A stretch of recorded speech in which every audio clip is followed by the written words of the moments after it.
So accounting standard 19 amma leases. So leases ante two types of leases untayi. Okati entama operating lease, second one is finance lease. So lease is a contract. So lease లో ఎంతమంది parties ఉంటారంటే లెస్సార్ lease కి ఇచ్చేవాడు, lessee lease తీసుకునేవాడు. Okay, so accounting standard 19 deals with both the books of lessor and lessee. So lessor books, lessee books ఇద్దరి గురించి మనం మాట్లాడుకుంటామని చెప్పేసి చెప్పుకున్నాం. సో ఇందులో మనకి ఆపరేటింగ్ లీజు, ఫైనాన్స్ లీజ్ అని చెప్పేసి చెప్పుకున్నాం. సో ఆపరేటింగ్ లీజ్ కి ఫైనాన్స్ లీజ్ కి డిఫరెన్స్ ఏంటి అని చెప్పేసి అంటే కనుక, ఆపరేటింగ్ లీజ్ లో it is lease rent. Lease rent ని మనం లెస్సార్ బుక్స్ లో ఇన్కమ్ కింద ట్రీట్ చేస్తాం, లెస్సీ బుక్స్ లో ఎక్స్పెన్స్ కింద మనం ట్రీట్ చేస్తాం. Very simple accounting.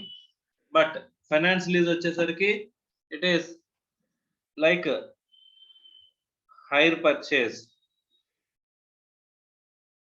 Hire purchase. Finance lease లో lessor and lessee. Lessor books లో మనకి అసెట్ ని, ఇక్కడ అసెట్ అయితే దాన్ని సేల్ కింద రికార్డ్ చేస్తాం, అండ్ లెస్సీని రిసీవబుల్ కింద రికార్డ్ చేస్తాం. ఏమమ్మా? రిసీవబుల్. ఓకే, వీడి బుక్స్ లో అసెట్ కింద రికార్డ్ చేస్తాం, లెస్సీ బుక్స్ లో అసెట్ కింద రికార్డ్ చేస్తాం, and chargeable for depreciation and eligible for claiming depreciation. ఇక్కడ మేజర్ బేసిస్ అంటే కనుక ఇలా రికార్డ్ చేయడానికి మనకి సబ్స్టాన్స్ ఓవర్ ఫామ్. నార్మల్ గా అసెట్ కింద రికార్డ్ చేయాలంటే కనుక రిస్క్స్ అండ్ రివార్డ్స్ అనేవి మనకి కంప్లీట్ గా ట్రాన్స్ఫర్ అవ్వాలి. ఓకే, సో ఓనర్షిప్ అనేది ట్రాన్స్ఫర్ అవ్వాలి. హైర్ పర్చేజ్ లో మనకి ఓనర్షిప్ అనేది ఎప్పుడు ట్రాన్స్ఫర్ అవుతుందమ్మా? On the payment of last instalment. Okay, ఇక్కడ ఫైనాన్స్ లీజ్ లో కూడా మనకి ఏంటంటే ఆప్షన్ అనేది ఇస్తారంట. ఇప్పుడు at the end of the lease term then option will be given to ఏంటంట అక్వైర్ ది అసెట్.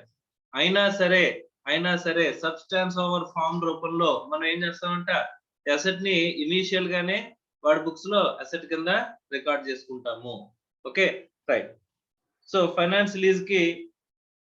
లీజ్ ని మనం how to identify as a finance lease అని చెప్పేసి అని మాట్లాడుకుంటే, సో ఫస్ట్ మనకి ఏం చెప్తున్నాం అంటే, ఫైనాన్స్ లీజ్ అనాలి అంటే కనుక ఓనర్షిప్ అనేది ట్రాన్స్ఫర్ అవ్వాలి. Ownership means risks and rewards associated with the ownership has to be transferred అని చెప్పేసి మనం మాట్లాడుకున్నాం. సో ఇక్కడ ఒకసారి ఎన్ని టైప్స్ ఆఫ్ లీజెస్ ఉన్నాయమ్మా? ఫైనాన్స్ లీజ్, ఆపరేటింగ్ లీజ్ అన్నారు. ఫైనాన్స్ లీజ్ అంటే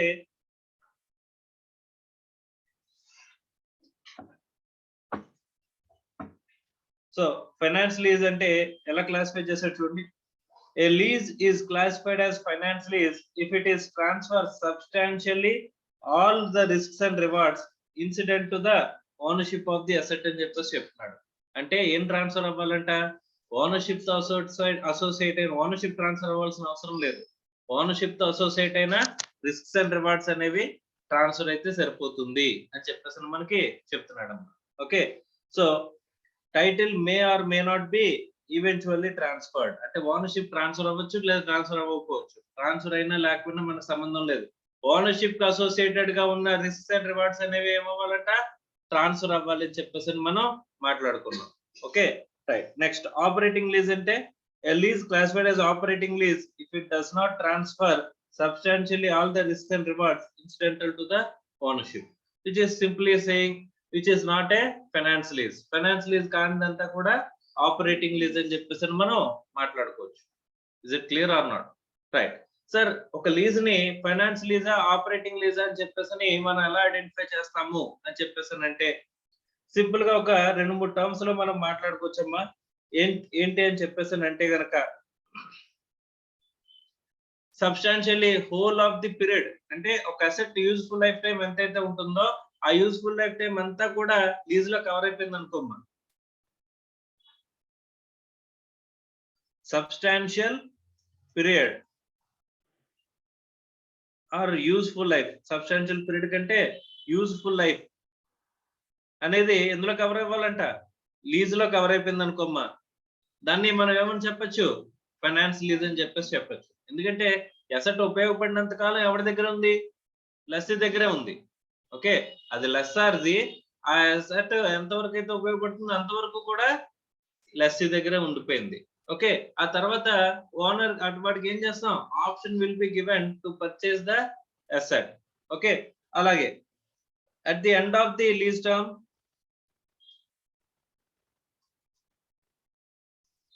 option is given to purchase asset. అంటే మీ టర్మ్స్ లో గనక, ఒక లీజ్ టర్మ్స్ లో గనక అది ఆపరేటింగ్ లీజా ఫైనాన్స్ లీజా ఫైండ్ అవుట్ చేయాలి అంటే గనక ఏ థింగ్స్ ఐడెంటిఫై చేసి మనం కనిపెట్టొచ్చు, అది ఆపరేటింగ్ లీజా ఫైనాన్స్ లీజా. ఎందుకు సార్, ఆపరేటింగ్ లీజ్ అయితే ఒక విధమైన అకౌంటింగ్ ట్రీట్మెంట్ ఉంటుంది, ఆ ఫైనాన్స్ లీజ్ అయితే ఒక రకమైన అకౌంటింగ్ ట్రీట్మెంట్ సజెస్ట్ చేస్తుందమ్మా ఎవరు, AS 19. సో మరి టు ఐడెంటిఫై చేయాల్సిన అవసరం ఉందా లేదా, మరి ఐడెంటిఫై చేయాలంటే what are the things to be considered అని చెప్పేసి అంటే కనుక మీ అగ్రిమెంట్ లో కనుక ఎక్కడైనా సరే మీకు useful life of the asset అంతా కూడా మాక్సిమం యూస్ఫుల్ లైఫ్ ఎస్టిమేట్ చేస్తున్నారమ్మా, ఒక 10 years అని ఎస్టిమేట్ చేస్తున్నారు. అందులో 8 to 10 years మొత్తం లీజ్ లోనే కవర్ అయిపోయేలాగా ఏం చేశారు, లీజ్ అగ్రిమెంట్ రాశారు. అంటే ఆ లీజ్ అగ్రిమెంట్ అంటే కాంట్రాక్టే కదా, యూ కెనాట్ అవాయిడ్ కదమ్మా. సో అలాంటప్పుడు useful life of the asset అంతా ఎందులో కవర్ అయిపోయింది, లీజ్ లోనే కవర్ అయిపోయింది. అంటే సబ్స్టాన్షియల్ పీరియడ్ ఆఫ్ టైం అంతా ఎవరి దగ్గర ఉంటుంది, లెస్సీ దగ్గరే ఉంటుంది. కాబట్టి that will be classified as finance lease అని చెప్పేసి మనం అనుకోవచ్చు. సార్ లీజ్ అనే కాంట్రాక్ట్ లో ఆపరేటింగ్ లీజా ఫైనాన్స్ లీజా చెప్పలేదు సార్, చెప్పకపోయినా సరే బేస్డ్ ఆన్ ది టర్మ్స్ మనం కనుక్కోవచ్చు అంటాము. అలాగే ఇంకెలా కనుక్కోవచ్చు sir, at the end of the lease term you will be given an option to purchase the asset అని చెప్పేసి అని ఎక్కడైనా కనిపించింది అనుకోమ్మా, అప్పుడు కూడా దాన్ని ఏ లీజ్ కింద మనం క్లాసిఫై చేయొచ్చంట, ఫైనాన్స్ లీజ్ కిందే క్లాసిఫై చేయొచ్చంట. అలాగే substantially whole of the value of the asset ఏంటంటమ్మా, value of the asset is covered under lease payments. So lease payments లో మనం కవర్ చేసేది మొత్తం value of the asset maximum cover అయిపోయింది అని చెప్పేసి అనుకున్నా సరే అక్కడ మనకి ఏమనుకోవచ్చు అంటమ్మా, that will be classified as finance lease. ఇలా కొన్ని టర్మ్స్ ఇచ్చాడంటమ్మా, అవి ఏమున్నాయి అనేది ఒక్కసారి మనం చూద్దాం. Okay, so indicators of finance lease అని చెప్పేసి చెప్పాడు.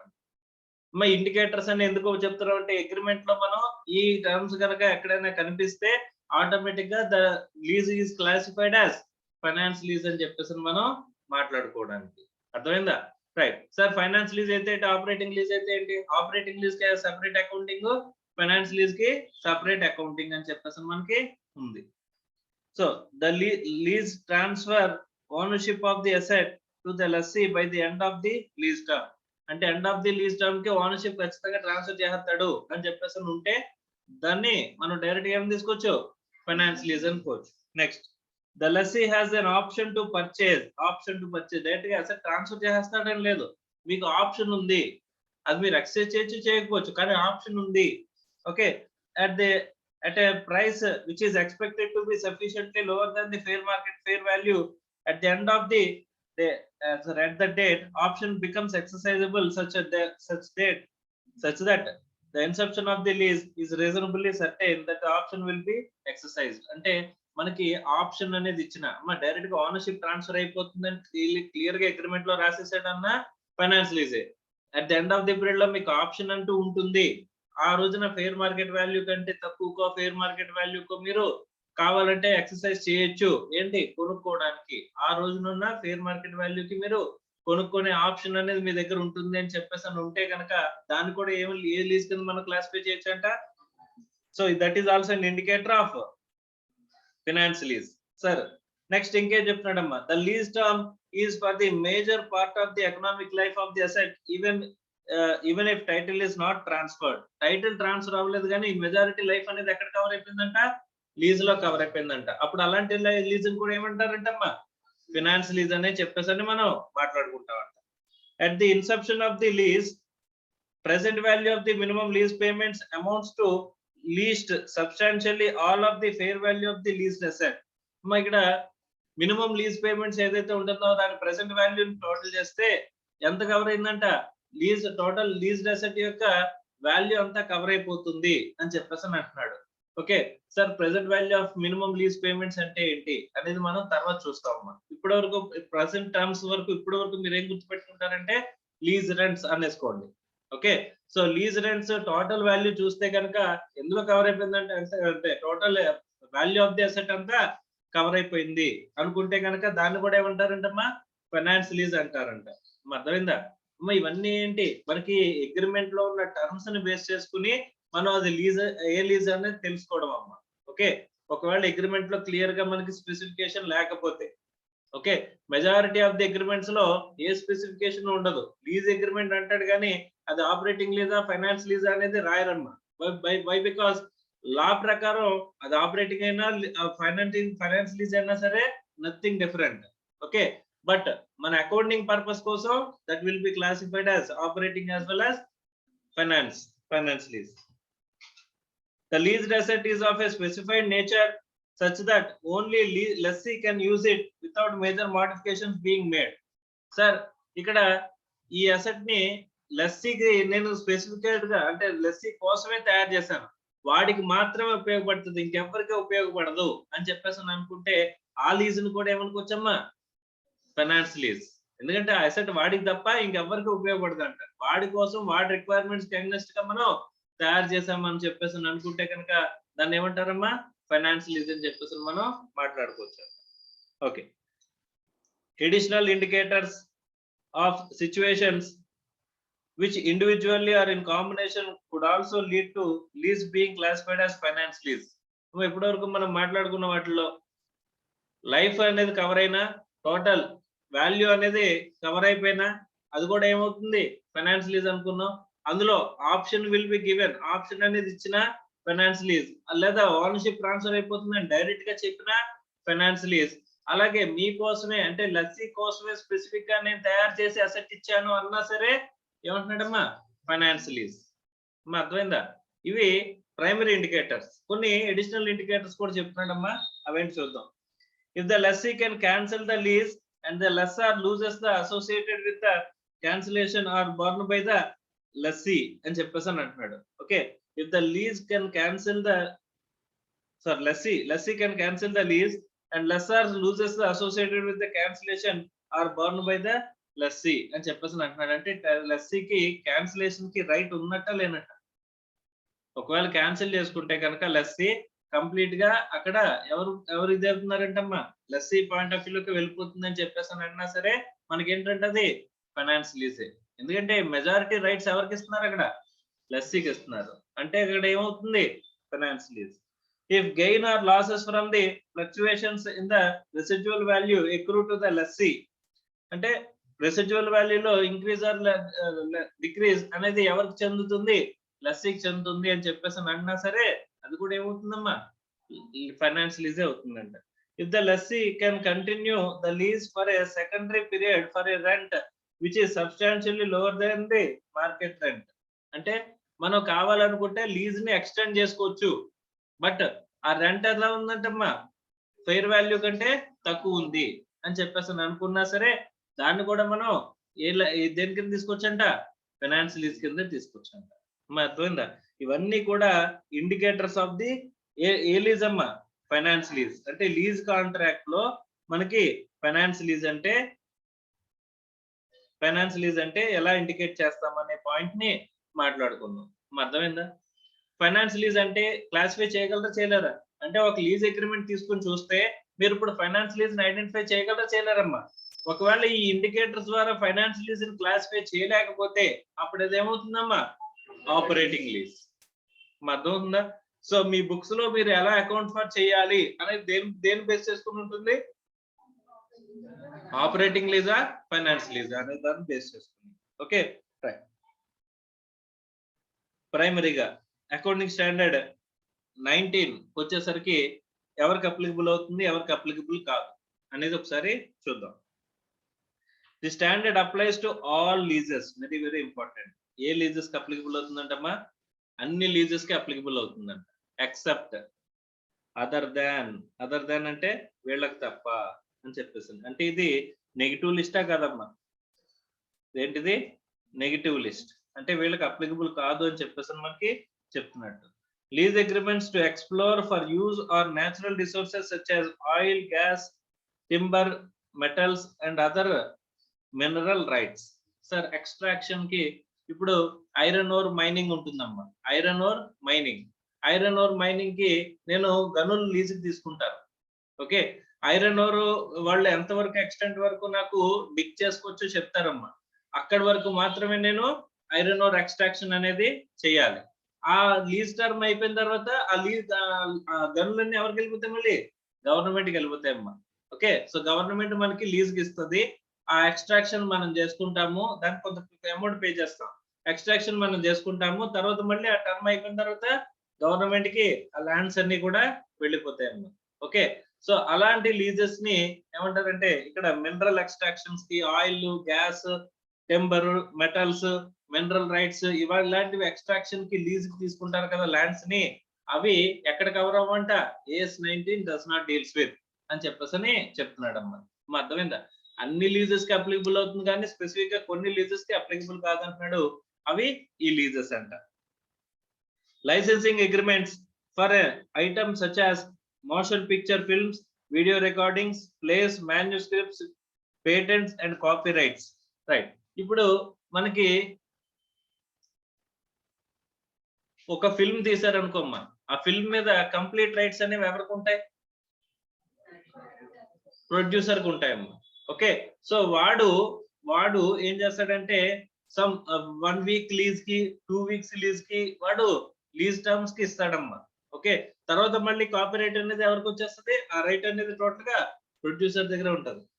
సో అలాంటి లీజెస్ ఏమైనా ఉంటే కనుక ఆ లీజెస్ గురించి ఎక్కడ మాట్లాడరంట? AS 19 does not deals with అని చెప్పేసి అని అంటాడమ్మా.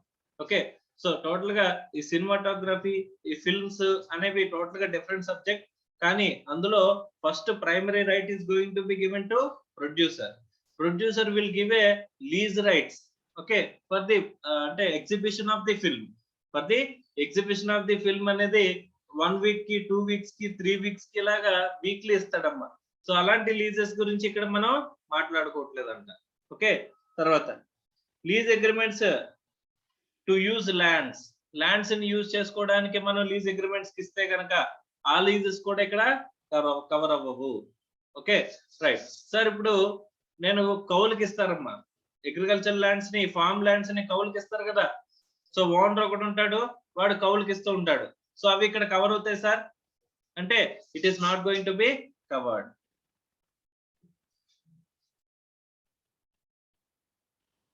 So lease agreements to use the lands కుదురుతుందమ్మా? Is it covered under AS 19 or not? That is also a lease, but that lease accounting is not dealt by AS 19. అర్థమైందా? ఈ మూడు కూడా మనం చెప్పుకుంటే ఇవన్నీ కూడా లీజెస్, బట్ అకౌంటింగ్ అనేది AS 19 ప్రకారం జరుగుతుంది ఇక్కడ అంటే AS 19 ప్రకారం జరగదు అని చెప్పేసి మనం మాట్లాడుకుంటున్నాం. Okay,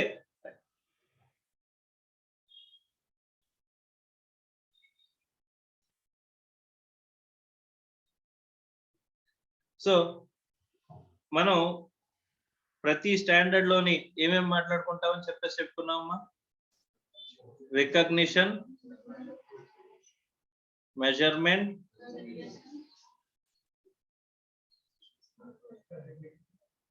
presentation and disclosure. ఈ 4 కూడా మనం మాట్లాడుకుంటాం. How do you recognise, how do you measure the value and how do you present before and what are the things to be disclosed. ఈ 4 కూడా మనం చూడాలమ్మా ప్రతి standard. Unless otherwise it is a only disclosure standard. Like AS 18 లో మనం మాట్లాడుకున్నాం, అదేంటి? Purely disclosure standard. Okay, అలాగా AS 17 లో కూడా మనం మాట్లాడుకున్నాం, అక్కడ ఉండే ఏంటది? Only disclosure standard. అలా డిస్క్లోజర్ స్టాండర్డ్స్ కానివి ఏవైతే ఉంటాయో వాటిలో మనం ఖచ్చితంగా రికగ్నిషన్, మెజర్మెంట్, ప్రెజెంటేషన్ డిస్క్లోజర్స్ గురించి మాట్లాడుకోవాలి. ఓకే, మా అకౌంటింగ్ ఫర్ ఏ లీజ్ అమ్మా ఫస్ట్ మనం చూస్తుంది finance lease. Operating lease is very simple. Operating lease అనేది చాలా సింపుల్. ఏముంది, లెస్సార్ బుక్స్ లో ఇన్కమ్ కింద రికగ్నైజ్ చేస్తాం లీజ్ రెంట్స్ ని, లెస్సీ బుక్స్ లో ఎక్స్పెన్స్ కింద రికార్డ్ చేస్తాం. Okay, that is not a big deal. But when it comes to a finance lease it is a very big deal. ఏంటంటే కనుక we will follow substance over form అని చెప్పేసి మాట్లాడుకున్నాం. లెస్సార్ books లో ఏం రికార్డ్ చేస్తామమ్మా, అసెట్ ని, ఒక అసెట్ కనుక లీజ్ కి ఇచ్చాడు అని చెప్పేసి అంటే కనుక లెస్సార్ బుక్స్ లో దాన్ని సేల్ కింద రాసి దాని నుంచి రిసీవబుల్స్ మనం చూపించుకుంటాం. ఓకే, లెస్సీ బుక్స్ కి వచ్చేసరికి అసెట్ కింద రికార్డ్ చేసి, ఒకవేళ అది అసెట్ అయితే కనుక అసెట్ కింద రికార్డ్ చేసి మనం దాని మీద ఏం చేస్తామమ్మా, డిప్రిసియేషన్ కూడా క్లెయిమ్ చేస్తాం. Okay, right. సో ఇక్కడ అకౌంటింగ్ ఏం చెప్తున్నాడు అనేది చూద్దాం. ఇది మనకి ఓవరాల్ గా ఒక వ్యూ తెలిసింది. ఇక్కడ ప్రెసెంట్ గా స్పెసిఫిక్ గా మనకి ఏం చెప్తున్నాడు అనేది మనం చూడాలమ్మా. Okay, right. On the date of, ఇప్పుడు ఎవరి బుక్స్ చూస్తున్నామమ్మా, లెస్సీ బుక్స్. అంటే అసెట్ లీజ్ కి తీసుకున్నవాడు, ఇచ్చినవాడు, తీసుకున్నవాడు. ఓకే, అసెట్ ని లీజ్ కి తీసుకున్నవాడు. వాడి బుక్స్ లో మనం జనరల్ గా ఏమనుకున్నాం, అసెట్ కింద రికార్డ్ చేసుకుని దాని మీద డిప్రిసియేషన్ క్లెయిమ్ చేసుకుంటూ ఏ వాల్యూకి మెజర్ చేయాలి ఏంటి అనేది ఇప్పుడు మనం మాట్లాడుకుంటాం. Okay, right.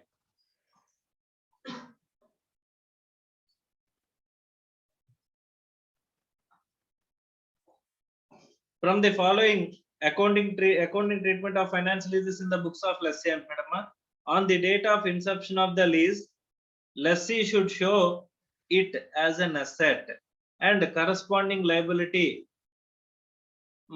మనం లస్సీ బుక్స్ లో, లస్సీ ఉంటాడు కదా, లస్సీ బుక్స్ లో ఏమని రాసుకుంటాం, అసెట్ అకౌంట్ డెబిట్ టు ఏమని రాసుకుంటాం, లెస్సార్. ఇంకా మనం డబ్బులు పే చేస్తామా, పే చేయలేదు కదా. సో కాబట్టి లెస్సార్ అకౌంట్ అని చెప్పేసి రాస్తాం.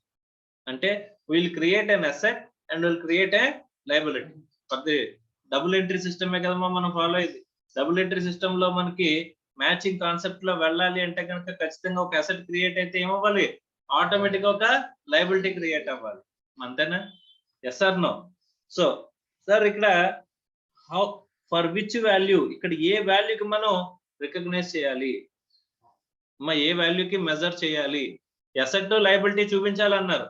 కానీ ఏ వాల్యూకి మనం అసెట్ ని, ఇక్కడ లయబిలిటీని మెజర్ చేయాలి, వాల్యూ చేయాలి అని చెప్పేసానంటే కనుక ఇక్కడ which ever is less lower of అని అన్నాడమ్మా. అర్థం అవుతుందా? మన బుక్స్ లో అసెట్ టు లెస్సార్ అకౌంట్ అని రాస్తామని మనం అకౌంట్స్ నాలెడ్జ్ తో మనం చెప్పచ్చా లేదా? కానీ ఏ వాల్యూకి మెజర్ చేయాలనేది ఇక్కడ ఇంపార్టెంట్. అర్థమైందా? ఏ వాల్యూకి మెజర్ చేయాలంటే విచ్ ఎవర్ ఈస్ లెస్ అంటున్నాడు, లోవర్ ఆఫ్ ఏమని చెప్పినట్టు చూడండి, fair value of the leased asset at the inception of the lease. Inception అంటే starting, ending. Starting, at the inception of the lease, మనం లీజ్ ని స్టార్ట్ చేసినప్పుడు మనకి ఉన్న ఫెయిర్ వాల్యూ తీసుకోమంటున్నాడు. ఫెయిర్ వాల్యూ అంటే market value. Okay, so first దేంతో compare చేయమంటున్నాడమ్మా, ఫెయిర్ వాల్యూ. ఓకే, ఈ ఫెయిర్ వాల్యూని దేంతో కంపేర్ చేయాలంట,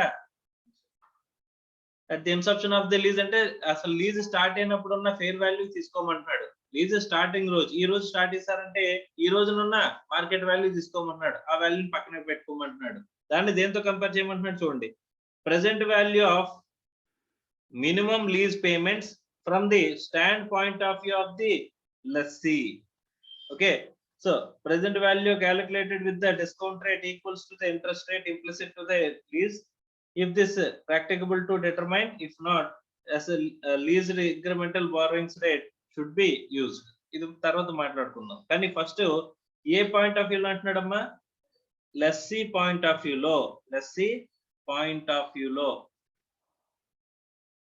ఏ చూడాలంట, present value of minimum lease payment.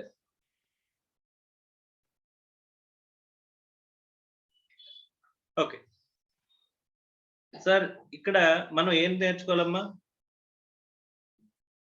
ఇక్కడ మనం ఏం నేర్చుకోవాలి, ఫెయిర్ వాల్యూ అంటే ఆ రోజుకున్న వాల్యూ మనం తెలుసుకోవచ్చు. ఓకే, కానీ ఇది ఎలా తెలుస్తుంది సార్? ఎవరి పాయింట్ ఆఫ్ వ్యూలో అంటున్నాడమ్మా? లెస్సీ పాయింట్ ఆఫ్ వ్యూలో ఉన్న present value of the lease payments, minimum lease payments అని అంటున్నాడమ్మా. Okay right.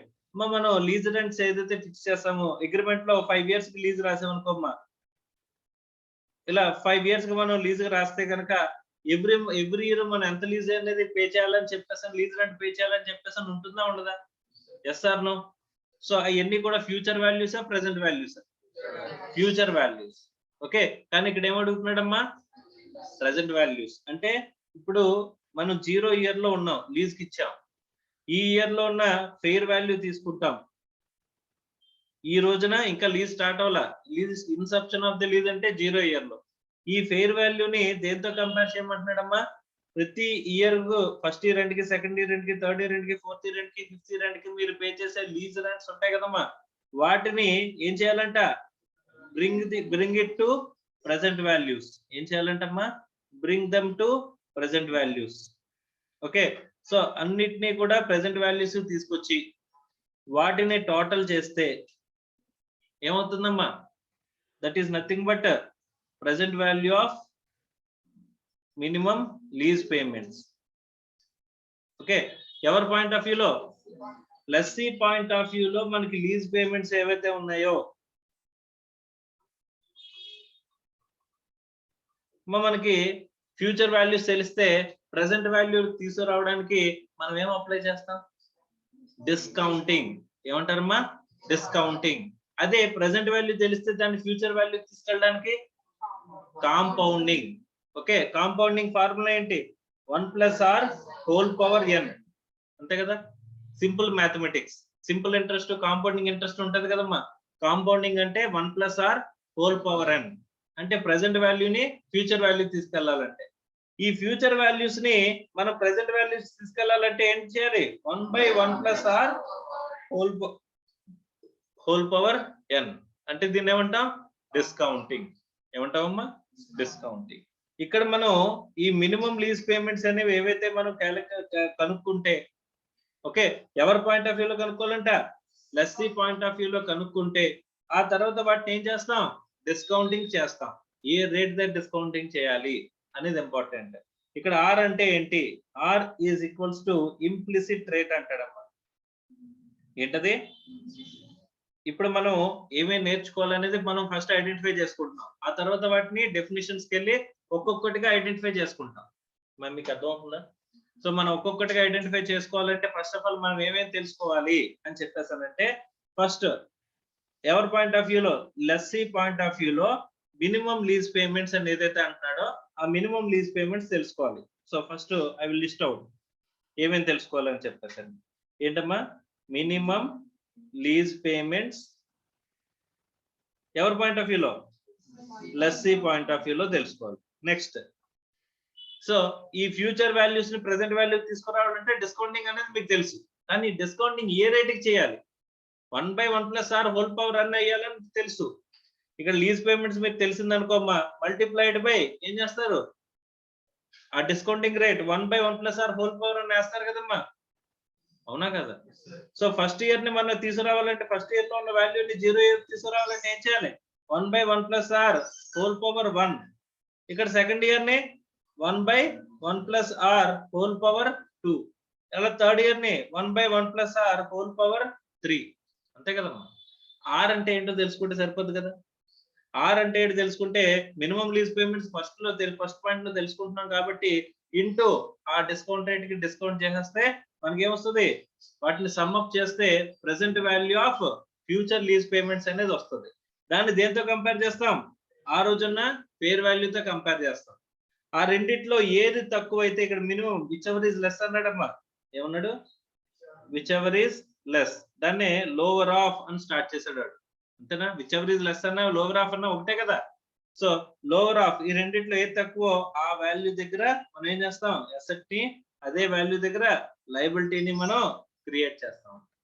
అర్థమైందా? అసలు మనం బుక్స్ లో అసెట్ ని ఏ వాల్యూకి రికార్డ్ చేయాలి అని చెప్పేసి తెలుసుకోవాలనుకుంటే ఏం చేయాలంట? Lower of fair value or present value of minimum lease payments in the standpoint of view of lessee మనం తెలుసుకుంటే ఆ రెండిట్లో ఏది తక్కువైతే అది మనకి ఏమవుద్దంట అదే వాల్యూకి అసెట్ ని మనం లేదా లయబిలిటీని రికార్డ్ చేయాలి. అర్థమైందా? Is it clear or not? Right. So for this purpose we need to calculate, we need to know what ఏం తెలుసుకోవాలి మనము. ఏం తెలుసుకోవాలమ్మా? ఇంప్లిసిట్ రేట్ ఒకటి తెలుసుకోవాలి, అంటే డిస్కౌంట్ రేట్ ఒకటి తెలుసుకోవాలి. ఇంకోటి ఏంటి? Minimum lease payments, present value of minimum lease payments in the stand point of your lessee. అంటే మినిమం లీజ్ పేమెంట్స్ అంటే ఏంటనేది మనం తెలుసుకోవాలి. Shall we start? Yes or no?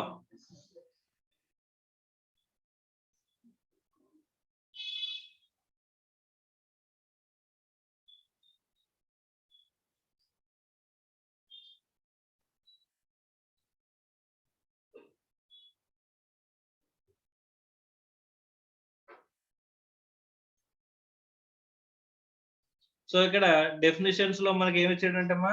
Minimum lease payments అన్నాడంట. మినిమం లీజ్ పేమెంట్స్ అంటే ఏంటి చూద్దామా? Right.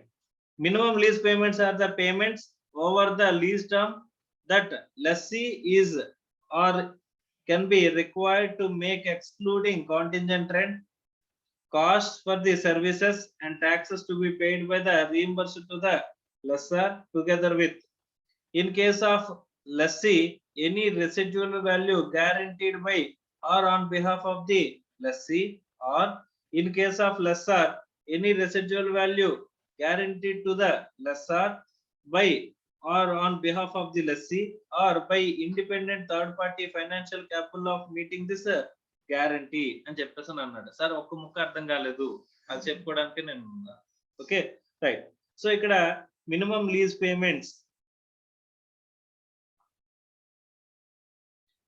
Minimum lease payments అంటే మనం లీజ్ రెంట్ మాట్లాడుకుంటాం కదమ్మా. లీజ్ రెంట్ ఫిక్స్డ్ గా మాట్లాడుకుంటాం కదా. Yes or no? ఆ లీజ్ రెంట్ కి మనం every month, sorry every year, అది మంత్ వైజ్ అయితే మంత్, అయితే ఇయర్ వైజ్ అయితే ఇయర్. ఓకే, ఎవ్రీ ఇయర్ మనం రెంట్ మాట్లాడుకుంటామమ్మా. ఇంత రెంట్ పే చేయాలి, ఇంత రెంట్ పే చేయాలి అని చెప్పేసాను ఫిక్స్డ్ గా. ఓకే, ఇది కాంట్రాక్ట్ లో కూడా మనకి రాస్తారు. Okay right. ఈ లీజ్ రెంట్ అనేది కామన్, అది అగ్రిమెంట్ లో రాస్తారు కాబట్టి లెస్సర్ వైపైనా లెస్సీ వైపైనా లీజ్ రెంట్స్ ఎలా ఉంటాయంట? Common thing. అర్థమైందా? Yes or no? కానీ ఇక్కడ లాస్ట్ లో మనకి ఆప్షన్ అనేది ఇస్తాం కదమ్మా. ఏ ఆప్షన్ ఇస్తాం? అసెట్ ని పర్చేజ్ చేసుకునే ఆప్షన్ ఇస్తాం కదమ్మా. అక్కడ రెసిడ్యువల్ వాల్యూ ఏముంటదమ్మా? Residual value. ఈ రెసిడ్యువల్ వాల్యూ కూడా ఎవరు పే చేస్తారంట? లెస్సీ పే చేస్తాడు, అంతేనా? రైట్. సో ఖచ్చితంగా వీడికి అమ్మాలని ఉందా? వీడికి అమ్మాలని ఉందా? లేదు, ఆప్షన్ అనేది ఇచ్చారమ్మా. ఓకే, సో ఇప్పుడు లెస్సీ పాయింట్ ఆఫ్ వ్యూలో వీడు ఏదైనా సమ్ గ్యారంటీడ్ అమౌంట్ అంటే అగ్రిమెంట్ లో లాస్ట్ లో కనుక ఆప్షన్ ఇస్తే I will pay certain some, ఈ అమౌంట్ నేను పే చేస్తాను అని చెప్పేసి అని చెప్తే అగ్రిమెంట్ లో స్పెసిఫిక్ గా మెన్షన్ చేశాడు కాబట్టి అది ఏమవుద్దమ్మా? అమ్మ లెస్సార్ కి ఎట్టి పరిస్థితుల్లో ఎంత వాల్యూ వస్తుంది? రెసిడ్యువల్ వాల్యూ లెస్సీ ఇచ్చిన గ్యారంటీడ్ అమౌంట్ వస్తుందా రాదా? Yes or no? మా వస్తుందా రాదా? Yes. So lessee point of వ్యూలో అయితే కనుక వాడు ఏదైతే గ్యారంటీ ఇచ్చాడో అదే ఆ వాల్యూ మాత్రమే తెలుస్తుంది, అంతేనా? రైట్. సో అదే లెస్సర్ పాయింట్ ఆఫ్ వ్యూలో అయితే కనుక గ్యారంటీడ్ రెసిడ్యువల్ వాల్యూ, ఒకవేళ వీడు గనక కొనుక్కోకపోతే థర్డ్ పార్టీ ఎవడైనా సరే, ఆప్షన్ కదా ఇచ్చాం, అప్పుడు థర్డ్ పార్టీ ఏమని చెప్పాడంటే కనుక నేను ఇప్పుడు ఒక లీజ్ లో ఎవ్రీ ఇయర్ ₹1,00,000 చొప్పున మనం అసెట్ ని రెంట్ కి ఇస్తున్నాం అంటమ్మా 10 years కి. At the end of the 10 years ఇక్కడ లెస్సీ ఏం చెప్పాడంటే కనుక సార్ నేను నీకు 2,00,000 ఇస్తాను, 2,00,000 ఇచ్చి అసెట్ ని కొనేసుకుంటాను అని చెప్పేసి చెప్పాడంట. సో దాన్ని 2,00,000 ఏమంటావమ్మా? Guaranteed residual value. Okay right. So lessor point of వ్యూలో ఎలా ఉందంటే కనుక ఇక్కడ లెస్సీ వచ్చి 2,00,000 అన్నాడు కదా, ఇంకొకటి వచ్చి సార్ నేను నీకు 3,00,000 ఇస్తాను అన్నాడంట. ఏమిస్తున్నాడమ్మా 3 lakhs ఇస్తానని చెప్పేసి చెప్పాడంట. ఓకే, సో ఇక్కడ గ్యారంటీడ్ అమౌంట్ ఎంతమ్మా 2 lakhs. ఓకే, అంటే వాడి దగ్గరికి అమ్మితే కనుక. సో అన్గ్యారంటీడ్ ఎంత ఇక్కడ వీడికి 1 lakh 3 lakhs 1 lakh. Okay, అన్గ్యారంటీడ్ amount ఎంత, గ్యారంటీగా 2 లక్షలు వస్తుంది. అంటే బయటోడికి అమ్మినా వీడికి అమ్మినా మినిమం 2 lakhs వస్తుందా రాదా? అదే వీడికి కాకుండా బయటోడికి అమ్మితే 3 lakhs అంటే వచ్చే అవకాశం ఉంది కదా. అంటే ఎక్స్ట్రా ఎంత వస్తుందమ్మా 1 lakh. Is it guaranteed? Is it guaranteed? No. So like దాన్నే అన్గ్యారంటీడ్ రెసిడ్యువల్ వాల్యూ అని చెప్పేసి అని అంటాం. అమ్మ ఈ unguaranteed residual value lessee point of వ్యూలో తెలుస్తుందా?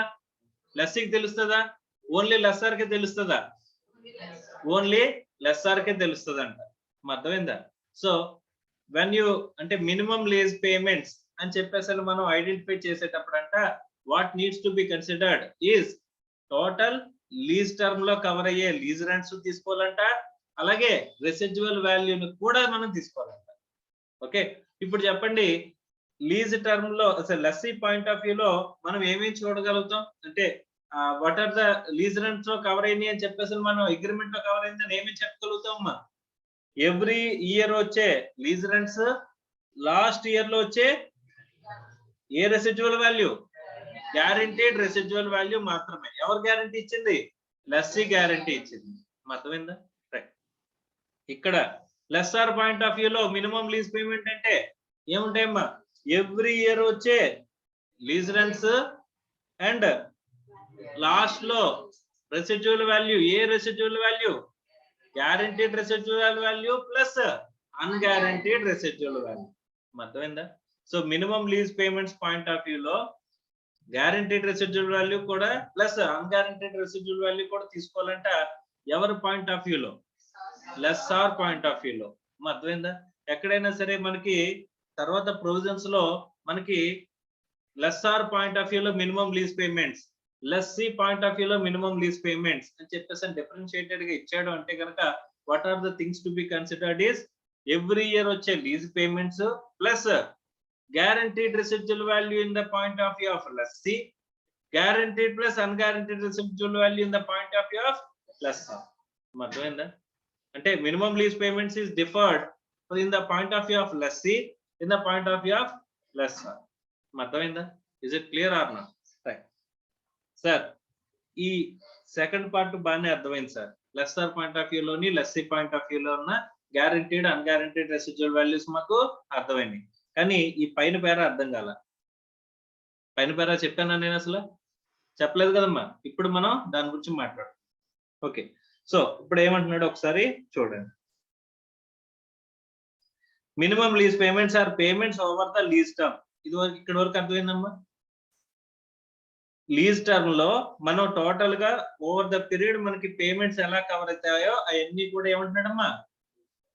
ఏమంటున్నాడు? Lease rents. ఇవన్నీ ఏంటి? నథింగ్ బట్ లీజ్ రెంట్ అమ్మా. ఎక్కడ ఉంటుంది మనకి?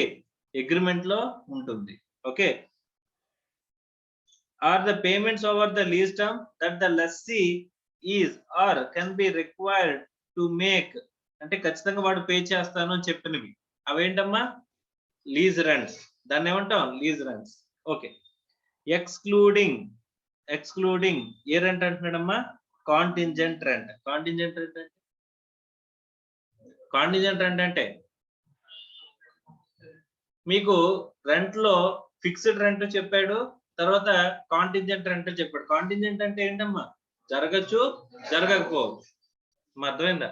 సో ఫిక్స్డ్ రెంట్లు మాత్రమే తీసుకోవాలా సార్? ఒకవేళ ఒక సిచ్యువేషన్ చెప్పాడు, సార్ మీరు గనక ప్రొడక్షన్ మీరు ఈ మెషినరీని ఇంతకంటే ప్రొడక్షన్ ఎక్కువ చేశారు అని చెప్పేసానంటే you have to pay certain amount of additional amount అని చెప్పాడు.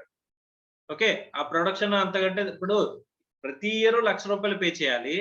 ఏ ఇయర్ లో ఉన్నా సరే మీరు ప్రొడక్షన్ అనేది ఈ కెపాసిటీ వచ్చేసరికి టోటల్ 10,000 యూనిట్స్, ఇందులో 8,000 యూనిట్స్ కనుక దాటి మీరు ప్రొడ్యూస్ చేసిన ప్రతి ఇయర్ కూడా మీరు నాకు ఎంత పే చేయాలి? అడిషనల్ గా 20,000 పే చేయాలి అని చెప్పాడంటమ్మా. ఓకే, సో ఈ అడిషనల్ గా ఏదైతే పే చేయాలని చెప్పాడో ఆ రెంట్ ఫిక్స్డ్ రెంటా కాంటింజెంట్ రెంటా? ఎందుకు కాంటింజెంట్? అంత 8,000 యూనిట్స్ ఆఫ్ ప్రొడక్షన్ దాటొచ్చు, దాటకపోవచ్చు. ఫ్యూచర్ లో జరుగుతుందని చెప్పి మనకు తెలుసా? తెలియదు కదమ్మా. మనం ఈ రోజున బుక్స్ లో రికార్డ్ చేస్తున్నాం. అది ఫ్యూచర్ లో మనకి ఏమవచ్చు రెంటల్ వాల్యూ పెరగచ్చు, తగ్గచ్చు బేస్డ్ ఆన్ కాంటింజెంట్ రెంట్. కానీ at the inception of the lease మనం అలాంటి కాంటింజెంట్ రెంట్ ని బుక్స్ లోకి తీసుకోవచ్చా? తీసుకోవచ్చు అంటున్నాడు, తీసుకోవద్దు అంటున్నాడా? ఎక్స్క్లూడింగ్ అని అన్నాడు. అర్థమైందా? ఎక్స్క్లూడింగ్ అంటే దాని అర్థం ఏంటి? తీసుకోవద్దు అని చెప్పేసాను. అమ్మ ఇక్కడ మనం ఏ రెంట్స్ మాత్రమే తీసుకుంటున్నాము, ఫిక్స్డ్ గా ఉన్న లీజ్ రెంట్స్ మాత్రమే మనం తీసుకుంటున్నాము. Like kind of a contingent rent ఉంటే కనుక దాన్ని ఏం చేస్తున్నామంట? ఎక్స్క్లూడ్ చేస్తున్నాము. Is it clear or not? Now contingent అంటే అర్థమైందా? whether contingent rent is going to be considered in the values or measurement of AS 19 in the books of lessee or lessor. Lassi books లోనే consider చేస్తామా లేకపోతే lesser books లో కూడా consider చేస్తామా? ఎవరి books లోనే కన్సిడర్ చేయము అనేది point. Clear? Yes or no? మనం ఏం చూస్తున్నాం అసలు? ఎక్కడ ఉన్నాం? The measurement. ఎవరి బుక్స్ లో మెజర్మెంట్ చేస్తున్నాం? లెస్సీ బుక్స్ లో మెజర్ చేస్తున్నాం. ఏ బుక్ ఎక్కడ మెజర్ చేయడం అంటే ఏమి క్రియేట్ చేస్తున్నాం లెస్సీ బుక్స్ లో? We are creating an asset, we are creating a liability. Sir asset liability ఒకే వాల్యూకి రికార్డ్ చేస్తామా? అంతేనా? వేరే వేరే వాల్యూస్ చేస్తామా? చేస్తే ఏమవుద్ది? మ్యాచింగ్ కాన్సెప్ట్ దొరుకుతుంది. అంతేనమ్మా? మ్యాచింగ్ కాన్సెప్ట్ ఇదైపోతుంది కదా. Yes or no? సో కాబట్టి అసెట్ ని ఎంతకైతే వాల్యూ చూపించామో లైబిలిటీ కూడా అంతకే వాల్యూ చూపించాలి. కానీ ఏ వాల్యూ చూపించాలనేది ఇక్కడ పాయింట్. ఏ వాల్యూ చూపించాలని చెప్పేసి అని చూస్తే వాడు ఏమన్నాడు? ఆ రోజున్న ఫెయిర్ మార్కెట్ వాల్యూ కానీ లేదా present value of the minimum lease payments ఏవైతే ఉన్నాయో present value of minimum lease payments కానీ విచ్ ఎవర్ ఇస్ లోయర్, ఏదైతే లోవర్ ఆఫ్ అని అన్నాడు అంటే రెండింటిలో ఏది తక్కువ ఉంటే ఆ వాల్యూకి చూపించండి అని చెప్పేసి అని చెప్పాడు. Okay right. ఫెయిర్ వాల్యూ అంటే డైరెక్ట్ గా మార్కెట్ లో తెలిసిపోద్ది. At the inception of the lease market asset value ఎంత అంటే చెప్పేస్తారు. అంటేనే చెప్తారు చెప్పరా? కానీ అది కానీ present value of minimum lease payments అన్నాడు. ఎవరి పాయింట్ ఆఫ్ వ్యూలో minimum lease payments? Lessee point of వ్యూలో minimum lease payments. Sir minimum lease payments అంటే ఏంటి అని చెప్పేసానంటే ఎవ్రీ ఇయర్ మనకు పే చేసే lease rents plus guaranteed residual value. ఎవరు ఇచ్చాడు? అది లెస్సీ ఇచ్చాడు కాబట్టి గ్యారంటీడ్ మాత్రం వస్తుంది. లెస్సర్ బుక్స్ లో అయితే అన్గ్యారంటీడ్ వాల్యూ కూడా వస్తుంది కదమ్మా మినిమం లీజ్ పేమెంట్స్ లో. Yes sir no? So unguaranteed value residual value కూడా మనకి వస్తుంది. ఓకే ఇప్పుడు మనం ఎవరి పాయింట్ ఆఫ్ వ్యూలో మాత్రమే చూస్తున్నాం, ఎవరు బుక్స్ రాస్తున్నాం? లెస్సీ బుక్స్ రాస్తున్నప్పుడు లెస్సీ ఏం చెప్పాడు? Present value of minimum lease payments in the stand point of view of lessee అన్నాడు కాబట్టి ఓన్లీ ఏం ఇంక్లూడ్ అవుతుంది? Guaranteed residual value. కానీ ఇక్కడ మినిమం లీజ్ పేమెంట్స్ క్యాలిక్యులేషన్ లో ఒక పాయింట్ చెప్పాడు. మినిమం లీజ్ పేమెంట్స్ లో ఎవ్రీ ఇయర్ మీరు పే చేసే పేమెంట్స్ లోంచి ఏం తీసుకోవద్దు అన్నాడు? ఎక్స్క్లూడ్ చేయమన్నాడు కాంటింజెంట్ రెంట్. అర్థమైందా? Is it clear or not? తర్వాత కాంటింజెంట్ రెంట్ కాకుండా ఇంకా ఉంటున్నాడు cost for services and taxes to be paid by or reimbursed to the lessor. అంటే మనం ఎవరు కాస్ట్లు బేర్ చేయాల్సిన ఎవరు? లెస్సీ బేర్ చేయాల్సిన కాస్ట్లు ఏవైతే ట్యాక్సెస్ ని రీయింబర్స్ చేస్తామో ఏంటవి? ఎవరికి? లెస్సర్ కి రీయింబర్స్ చేస్తామో ఆ ట్యాక్సెస్ వాటన్నిటిని కూడా ఏం చేయమంటున్నాడు? ఎక్స్క్లూడ్ చేయమంటున్నాడు. అంటే అవన్నీ కూడా ఎవరు భరించాలంట? లెస్సీ భరించాల్సింది. ఎవరు భరించాలి? లెస్సీ భరించాల్సింది. సపోజ్ అగ్రిమెంట్ లో మీకు ఏం చెప్పాడంటే కనుక what ever the taxes for the ఈ యూటిలైజేషన్ ఆఫ్ దిస్ అసెట్ ని యూజ్ చేయడం వల్ల ఏదైనా ట్యాక్సెస్ వస్తే కనుక అది ఎవరికైనా పే చేయాల్సి వస్తే కనుక అదంతా కూడా లెస్సీ బేర్ చేయాలి అని అన్నాడు. అలాంటివన్నీ తీసుకోవాలా మనం? ఈ రిపేర్స్ కాస్ట్ ఏమైనా ఉంటే కనుక అంతా కూడా లెస్సీ పెట్టుకోవాలి అని చెప్పాడు. అవన్నీ తీసుకోవాలా మనం? అవన్నీ తీసుకోవాలా? అవసరం లేదు కదా. అవన్నీ ఎక్స్క్లూడ్ చేసామన్నాడు. అవన్నీ కన్సిడర్ చేయకుండా లీజ్ పేమెంట్స్ ఏవైతే లీజ్ రెంట్స్ ఏవైతే ఉంటాయో లీజ్ రెంట్స్, ఆ లీజ్ రెంట్ కూడా ఎలాగా? Fixed lease rents. కాంటింజెంట్ ఏమైనా ఉంటే కనుక దీన్ని తీసి పడేస్తాం. ఓన్లీ ఫిక్స్డ్ లీజ్ రెంట్స్ మాత్రమే మినిమం లీజ్ పేమెంట్స్ కింద తీసుకుంటాం. దాంతో పాటుగా ఇంకేమి ఉంటాయమ్మా? గ్యారంటీడ్ రెసిడ్యువల్ వాల్యూ ఏమైనా ఉంటే ఎవరి పాయింట్ ఆఫ్ వ్యూలో? లెస్సీ పాయింట్ ఆఫ్ వ్యూలో ఉంటే అది మాత్రమే తీసుకుంటా ఉంటాం. అర్థమైందా? So lease rents plus guaranteed residual value. అది కూడా lease rents. A lease rents? Fixed lease rents covered under the lease agreement plus guaranteed residual value will be called as ఏమని పిలుస్తాం, మినిమం లీజ్ పేమెంట్స్. ఓకే, ఆ minimum lease payments direct గా compare చేస్తాం fair value తోటి. ఎందులో తీసుకురావాలి, present వాల్యూలోకి తీసుకురావాలి. మా ప్రెసెంట్ వాల్యూలోకి ఎలా తీసుకొస్తాం, ప్రెసెంట్ వాల్యూలోకి ఎలా తీసుకొస్తాం, డిస్కౌంట్ రేట్, డిస్కౌంట్ చేసి. ఆ డిస్కౌంట్ చేయాలంటే కనుక మనకి ఏం కావాలి, డిస్కౌంట్ రేట్, అంతేనా.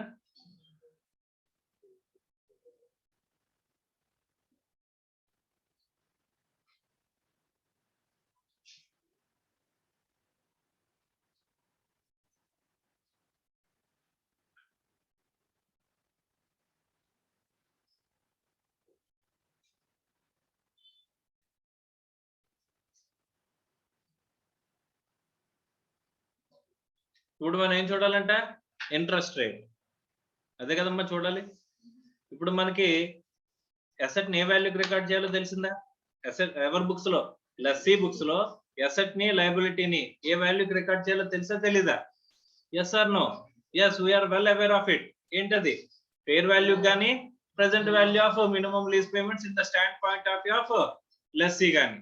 Sir minimum lease payments in the point of lessee అంటే ఏంటి, fixed lease rentals other than costs, other than taxes, other which is borne by the lessee, and other than contingent rent. Fixed lease payments ఏవైతే lease agreement లో cover అయినాయో అవి తీసుకుంటాం, plus guaranteed residual value in the point of view of lessee తీసుకుంటాం. తీసుకుని వాటిని future values లో కదా ఉంటాయి, వాటిని ఏం చేయాలి, ప్రెసెంట్ వాల్యూస్ లోకి తీసుకొచ్చి ఆ total present value of lease payments ఏవైతే ఉంటాయో దాన్ని దేంతో కంపేర్ చేయాలి, ఫెయిర్ రెంట్ తో కంపేర్ చేసి రెండిట్లో ఏది తక్కువ అయితే ఆ వాల్యూ తీసుకుని మన బుక్స్ లో అసెట్ కింద యాజ్ వెల్ యాజ్ లయబిలిటీ కింద రికార్డ్ చేస్తాం. ఓకే, అకౌంటింగ్ ఎంట్రీస్ ఇంపార్టెంట్ అమ్మా ఇక్కడ, no measurement is very very important. అర్థమైందా, అసెట్ ఎంట్రీ ఏముందమ్మా, అకౌంటింగ్ ట్రీట్మెంట్ లో ఎంట్రీ అంటే ఏంటి, asset account debit to lessor account. Okay, చిన్న పిల్లల్ని అడిగినా చెప్పేస్తాడు, కానీ ఏ వాల్యూకి మనం రికార్డ్ చేయాలనేది ఇక్కడ main important point. Clear, so far clear గా ఉన్నారు కదమ్మా, ఎక్కడ కూడా కన్ఫ్యూజన్ అనేది లేదు కదా. సార్ ఇంట్రెస్ట్ రేట్ అంటే ఏం చెప్పినట్టు చూడండి, is the discount rate that Inception of the lease causes the aggregate present value of minimum lease payments under the finance lease from the standpoint of lessor and unguaranteed residual value accruing to the lessor to be equal to the fair value of the leased asset. అంటే ఇక్కడ simple గా ఏ value the implicit rate అంటే ఏం చెప్తున్నాడంటేనమ్మా, ఏ rate దగ్గర మనకి ఇక్కడ fair value of the asset కి equal అవుతుందో, ఏంటవి present value of minimum lease payments అనేవి ఇక్కడ ఫెయిర్ వాల్యూకి ఈక్వేట్ అవుతుందో ఆ రేట్ ని ఏమంటున్నాడమ్మా, ఇంప్లిసిట్ రేట్ అన్నాడు. ఓకే సార్, ఒక్క ముక్క అర్థం కాలేదు. Okay right, so for that మనం ఏం చేద్దాం అంటే ఒక ఎగ్జాంపుల్ చూద్దాం.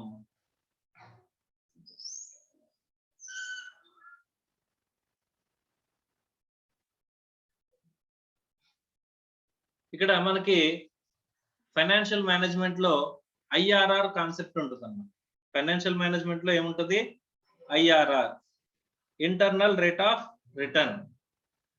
ఏంటి సార్ ఇది ఇంటర్నల్ రేట్ ఆఫ్ రిటర్న్ అని చెప్పేసి అంటే కనుక ఇక్కడ మనం చూస్తామంటమ్మా, మనం ప్రాజెక్ట్ కి సపోజ్ ఎగ్జాంపుల్ లో అంటే బేసిక్ గా అర్థమయ్యే భాషలో చెప్తాను, మనం ప్రాజెక్ట్ కి 1 lakh మనం అవుట్ ఫ్లోస్ పెడుతున్నాం.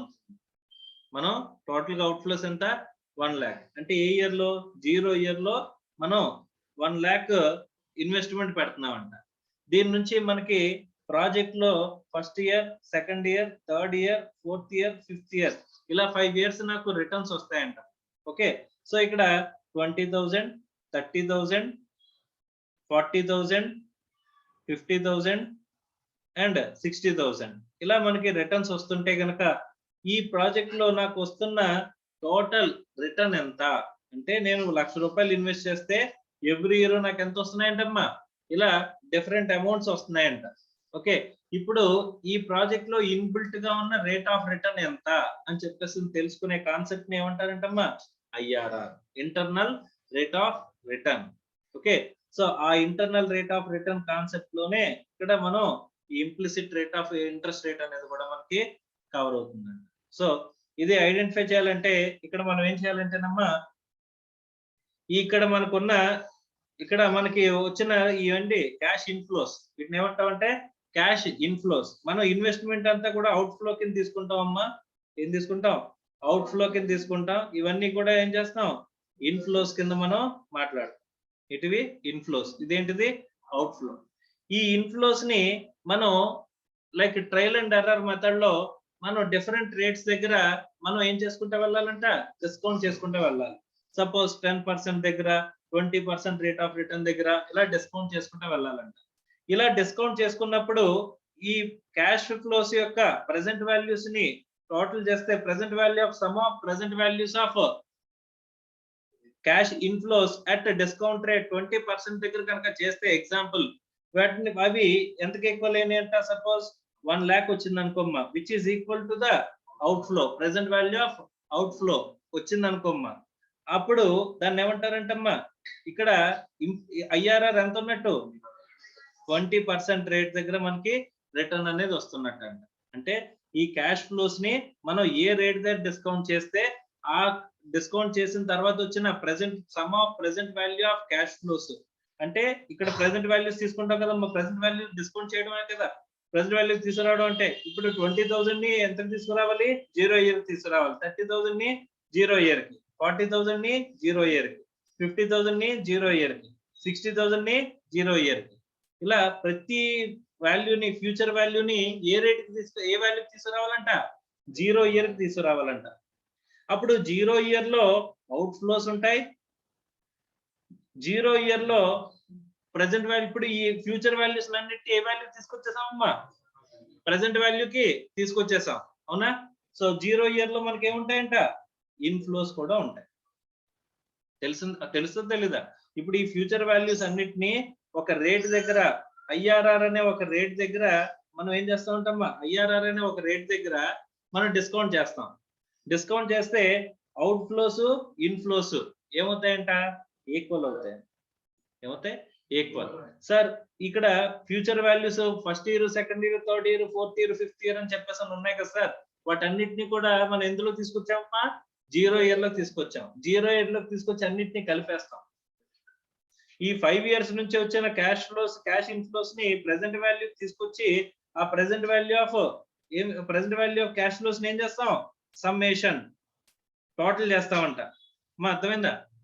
ఆ టోటల్ చేస్తే వాటిని ఏమంటాం? ఇన్ఫ్లోస్ అంటాం. ఆ ఇన్ఫ్లోస్ ఎక్కడ ఈక్వల్ అవుతాయంట? అవుట్ ఫ్లోస్ కి ఈక్వల్ అవుతాయంట. ఆ రేట్ ని ఏ రేట్ అంటారంటమ్మా? ఐఆర్ఆర్. ఏమంటారు? ఐఆర్ఆర్. మా అర్థమైందా? రైట్. ఇక్కడ కూడా ఇంప్లిసిట్ రేట్ అంటే ఏంటి సార్? ఇది ఇంప్లిసిట్ రేట్ అంటే ఏంటి అంటే present value of minimum lease payments fair వాల్యూకి, ఫెయిర్ వాల్యూ కంట, ఏ వాల్యూ కమ్మా? ఫెయిర్ వాల్యూకి ఎక్కడైతే మ్యాచ్ అవుతాయో ఆ రేట్ ని ఏమంటారంటమ్మా? ఇంప్లిసిట్ రేట్ అని చెప్పేసి చెప్తారంట. అర్థమైందా? రైట్. అంటే it is nothing but IRR. అర్థమైందా? రైట్. ఇప్పుడు మనం ఏం చేయాలి? ఒకసారి ఒక ఎగ్జాంపుల్స్ ద్వారా మనం చూద్దాం. ఎగ్జాంపుల్ 1 ఏం చెప్పాడమ్మా? యాన్యువల్ లీజ్ రెంట్స్ ఎంత? 50,000. Lease period 5 years. Guaranteed residual value 25,000. Unguaranteed residual value 15,000. Fair value at the inception of the beginning of the lease ఎంతమ్మా? 2 lakhs. అంటే 0 ఇయర్ లో నువ్వు ఇన్వెస్ట్ చేస్తున్నా. ఇప్పుడు మనం ఎగ్జాంపుల్ కి ఇక్కడ ఫైనాన్షియల్ మేనేజ్మెంట్ లో చేసినట్టు తీసుకుంటే అవుట్ ఫ్లో ఎంత తీసుకోవాలి? అవుట్ ఫ్లో ఎంత తీసుకోవాలమ్మా? 2 lakhs. ఇక్కడ out flow 2 lakhs. Okay. Every year నీకు వచ్చే ఇన్ఫ్లోస్ ఎంత తీసుకోవాలి? ఎన్ని years lease? 5 years. First year, second year, third year, fourth year, fifth year. Every year మీకు ఎంత వస్తుందమ్మా? 50,000 కదా. ఎవ్రీ ఇయర్ మీకు వచ్చే అమౌంట్ ఎంత?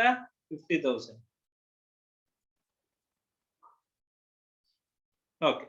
ఎవ్రీ ఇయర్ మీకు వచ్చే అమౌంట్ ఎంత? 50,000. తర్వాత రెసిడ్యూల్ వాల్యూ ఎంత వస్తుంది మీకు? 25,000. ఏది? Guaranteed residual value. Okay. Unguaranteed residual value ఎంత? 15. అమ్మ ఇప్పుడు మీకు లెస్సార్ అంటే ఎవరు?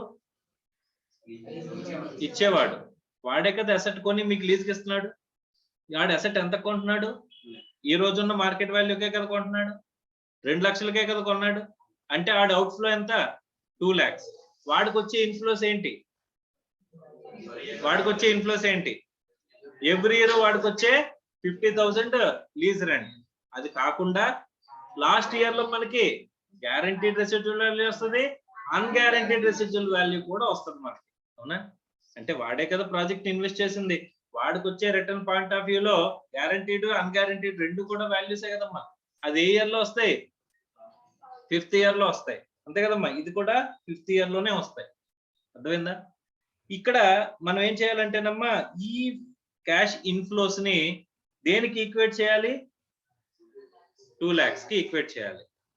ఏ రేట్ దగ్గర మనం డిస్కౌంట్ చేస్తే, ఇక్కడ ఏ రేట్ దగ్గర మనం ఈ క్యాష్ ఇన్ఫ్లోస్ ని డిస్కౌంట్ చేస్తే, ఆ డిస్కౌంట్ చేసిన తర్వాత వాటి ప్రెసెంట్ వాల్యూస్ వస్తాయి కదా. ప్రెసెంట్ వాల్యూస్ వస్తాయి రావా?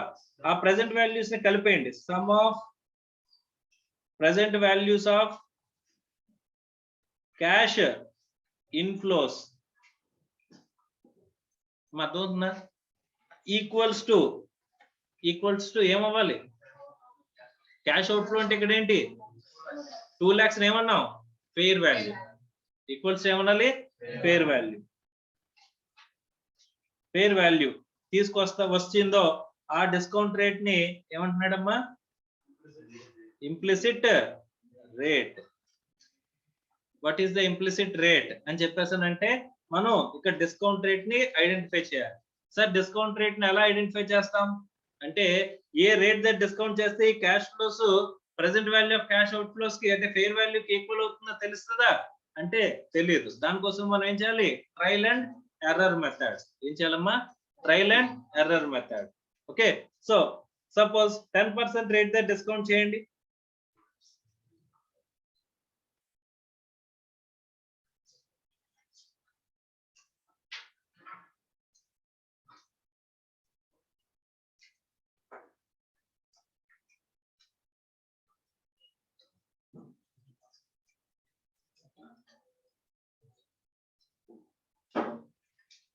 First year 50,000, second year 50,000, third year 50,000, fourth year 50,000, 5th year వచ్చేసరికి 50,000 తో పాటుగా ఏమొస్తున్నాయి?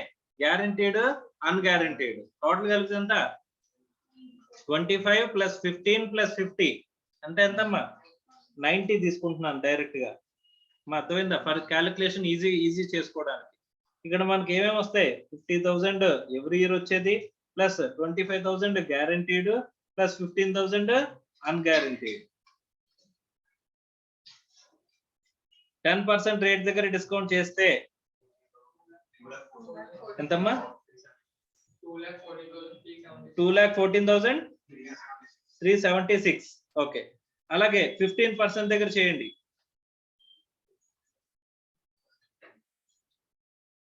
ఇంకా ఇన్ఫ్లోస్ తో కంపేర్ చేయలేదు, జస్ట్ అవుట్ ఫ్లోస్ మాత్రమే తీసుకుని ప్రెసెంట్ వాల్యూ తీసుకొస్తున్నాం మనం.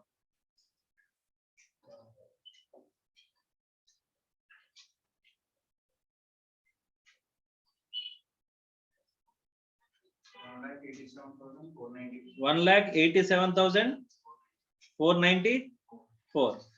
ఇక్కడ 2,14,000 and 14,376 ఏమో 10% దగ్గర వచ్చింది. అదే 15% దగ్గర ఎంత వచ్చింది? 1,87,494. మనకు కావాల్సింది ఎంత? 2 lakhs. అంతేనా? ఆ 2 lakhs ఇన్ బిట్వీన్ ఎక్కడెక్కడ ఉంది? 10 కి 15 కి మధ్యలో ఉంది. అంతేనమ్మా? 10 కి 15 కి మధ్యలో మనకు కావాల్సిన 2 lakhs ఉంది.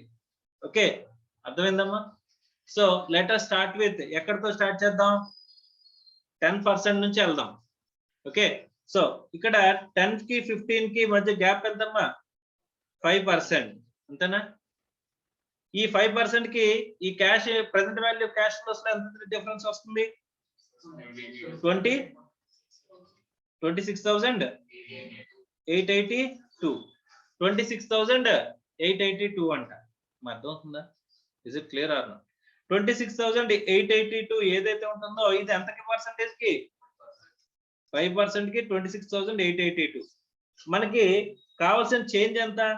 2,14,000 376 లోంచి 2 లక్షలు తీసేస్తే 14,376 అంతే కదమ్మా.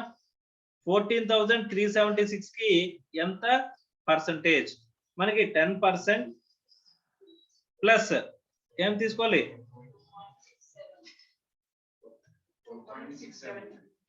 14,376 into 5 divided by 26,882 అంటే ఎంత అవుతుందమ్మా?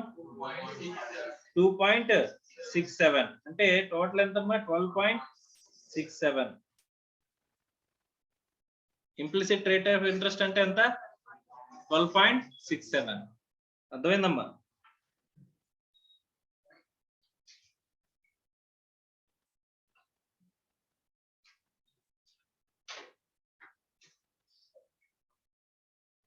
చూడండి ఇక్కడ ఆన్సర్ ఇచ్చాడు. ఎంత ఇచ్చాడమ్మా? 12.6. అంటే ఇంచుమించు క్యాలిక్యులేషన్ లో అటు ఇటు అవుతుంటది, ఎందుకంటే మనం నెంబర్స్ అన్ని డిజిట్స్ తీసుకున్నాం అనేది. So implicit rate of interest అంటే తెలిసిందమ్మా? Yes or no? ఆ ఇంప్లిసిట్ రేట్ ఆఫ్ ఇంట్రెస్ట్ దగ్గర మనం ఏం చేయాలంట? ఈ క్యాష్ ఫ్లోస్ ని మనం ఏం చేయాలి? డిస్కౌంట్ చేస్తే, ఇక్కడ క్యాష్ ఫ్లోస్ ని మనం ఏం చేయాలి? డిస్కౌంట్ చేస్తే వచ్చిన discount value, present value of minimum lease payments ఏవైతే ఉంటాయో వాటిని దేంతో కంపేర్ చేయాలి? ఫేర్ వాల్యూతో కంపేర్ చేయాలంట. అర్థమైందా? విచ్ ఎవర్ ఈజ్ లెస్, ఏదైతే తక్కువ వస్తుందో ఆ తక్కువ వచ్చిన వాల్యూని, రెండిట్లో ఏది తక్కువ ఉంటే ఆ వాల్యూని మనం అసెట్ కింద అలాగే యాజ్ వెల్ యాజ్ లయబిలిటీ కింద రికార్డ్ చేయాలి. అర్థమైందా? మా మినిమం ఇక్కడ మనం ఏమేమి తెలుసుకోవాలనుకున్నామమ్మా? ఇక్కడ మినిమం లీజ్ పేమెంట్స్ గురించి తెలుసుకోవాలనుకున్నాం. తర్వాత ఏంటి? ఇంప్లిసిట్ రేట్ గురించి తెలుసుకోవాలనుకున్నాం. Minimum lease payment in the point of view of lessee తెలిసిందా? ఏమని తెలిసింది? ఫిక్స్డ్ లీజ్ రెంట్స్ ఏవైతే ఉన్నాయో అవి తీసుకోవాలి, అందులోంచి ఏం మైనస్ చేసేయాలి? కాంటిజెంట్ రెంట్స్ తీసేయాలి. తర్వాత any other cost or taxes borne by the lessee తీసేయాలి. తర్వాత గ్యారంటీడ్ రెసిడ్యువల్ వాల్యూ మాత్రమే కన్సిడర్ చేయాలి. ఎవరి పాయింట్ ఆఫ్ వ్యూలో? Lessee point of view. దాన్ని ఏ రేట్ దగ్గర మనం మల్టిప్లై డిస్కౌంటింగ్ చేసుకోవాలి? ఇంప్లిసిట్ రేట్ దగ్గర మనం డిస్కౌంటింగ్ చేసుకుని ప్రెసెంట్ వాల్యూ తీసుకొచ్చుకోవాలి. అర్థమైందా? ఆ ప్రెసెంట్ వాల్యూ దేంతో కంపేర్ చేయాలి? ఫేర్ వాల్యూతో కంపేర్ చేయాలి. సో ఈ ఫేర్ వాల్యూతో కంపేర్ చేస్తే రెండిట్లో ఏది తక్కువ ఉంటే ఆ వాల్యూ నేను తీసుకోవాలి, అసెట్ కి యాజ్ వెల్ యాజ్ లయబిలిటీకి మనం చూపించాలి. క్లియర్? రైట్. అకౌంటింగ్ ట్రీట్మెంట్ అయిపోయిందా? అసెట్ టు లయబిలిటీ రికగ్నిషన్ అదే మెజర్మెంట్ అయింది. ఏ వాల్యూకి మెజర్ చేయాలి అనేది అర్థమైంది. అర్థమైందా? Clear? Shall we move forward? అర్థమైందమ్మా? సో ముందే చెప్పాను, అకౌంటింగ్ స్టాండర్డ్ 19 ఏంటిది? కొంచెం కాంప్లికేటెడ్. అర్థమైందా? సో ఒక వాల్యూ కనుక్కోవాలన్నా సరే టోటల్ డీప్ అనాలిసిస్ అనేది మనకి తెలియాలి. తెలిసిందా తెలియలేదమ్మా? Yes or no?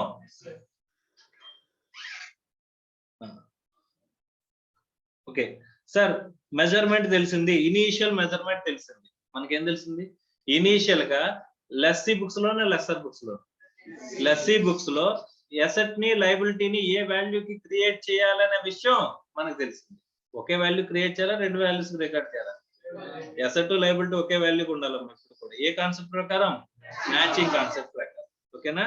Right. Next అక్కడతో ఆపేలేదు, నెక్స్ట్ కంటిన్యూ చేస్తున్నాడు. Lease payments to B apportioned between the finance charge and the reduction of the outstanding liability అని చెప్పేసి అంటున్నారు. అర్థమైందా? అంటే ఈ లీజ్ పేమెంట్స్ అంట, లీజ్ రెంట్స్ ఉంటాయి కదమ్మా, ఆ లీజ్ రెంట్స్ ని మనం డిస్కౌంట్ చేస్తున్నాం అంటే దాని అర్థం చెప్పండి.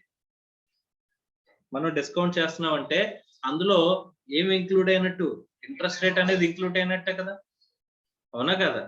సో ప్రెసెంట్ వాల్యూ తీసుకొస్తున్నాం అంటే ఫ్యూచర్ వాల్యూస్ కి ప్రెసెంట్ వాల్యూకి డిఫరెన్స్ ఏంటి? Time value of money. అంతేనా? ఫ్యూచర్ వాల్యూని ప్రెసెంట్ వాల్యూలోకి మారుస్తున్నాం అంటే ఆ వాల్యూ డిఫరెన్స్ ఏమొస్తుంది? Time value of money. అంతేనా? దాన్ని ఏమని పిలుస్తాం? ఇంట్రెస్ట్. వీడు ఏమని పిలుస్తాడంటే ఫైనాన్స్ ఛార్జ్ అంటాడు. ఓకే, మీరు లయబిలిటీ రికార్డ్ చేశారా? లయబిలిటీకి అగెనెస్ట్ గా మీరు ఏం పే చేయాలి? లయబిలిటీకి అగెనెస్ట్ గా మీరు ఏం పే చేయాలి? ఇంట్రెస్ట్ కదమ్మా పే చేయాలి, అవునా కదా? ఇప్పుడు లీజ్ రెంట్ అనేది, ఇప్పుడు లీజ్ రెంట్ అనేది every month, sir every year 50,000 కింద తీసుకుంటున్నాం అనుకోమ్మా. ఇప్పుడు సపోజ్ ఫస్ట్ ఇయర్ ఎండ్ కి 50,000 అన్నారమ్మా. సపోజ్ ఒక 15% ఇంప్లిసిట్ రేట్ అనుకోండి ఎగ్జాంపుల్ కి. ఇప్పుడు 50,000 ని దేనికి తీసుకొస్తున్నాం? ప్రెసెంట్ వాల్యూకి తీసుకొస్తున్నాం. ఎంత వస్తుందమ్మా? ప్రెసెంట్ వాల్యూకి 50,000 ఇంటూ 1/1 ప్లస్ 0.15 ఎంత? 1/1 plus r whole power n అమ్మా. 43,417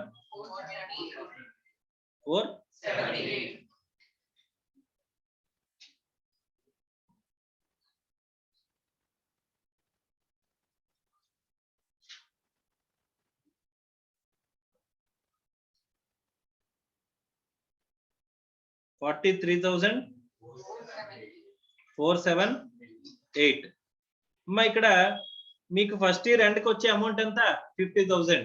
మీరు present value of the lease payments కి మీరు అసెట్ ని రికార్డ్ చేస్తున్నారు, అవునా? Yes or no? అంటే బుక్స్ లో అసెట్ ఎంత కనిపిస్తుంది? 43,478 కనిపిస్తుంది, అంతేనా? ఫస్ట్ ఇయర్ ఎండ్ కి వచ్చే 50,000 అమౌంట్ లైబిలిటీ ఎంత కనిపిస్తుంది అమ్మా?